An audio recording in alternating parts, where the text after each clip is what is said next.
أهلين وسهلين. وصفتنا اليوم لذيذة وسهلة، وأهم شيء إنها بمكونات صحية. كب كيك الشوفان بالشوكولاتة.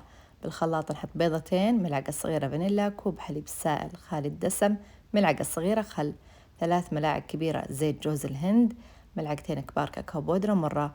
واستخدمت هنا محلى ستيفيانا بديل السكر، ملعقتين كبار. كل ملعقة يقابلها 4 أظرف من محلى ستيفيانا.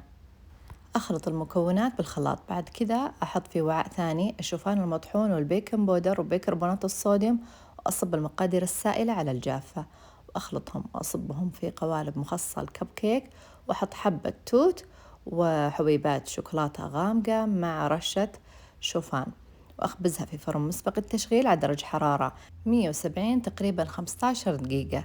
جربوها، جدا لذيذة ومناسبة لمرضى السكر والأصحاب الدايت والرشاقة مع الشاهي أو القهوة. يا سلام، جربوها، متأكدة بتعجبكم. وبألف صحة وهنا علينا وعليكم.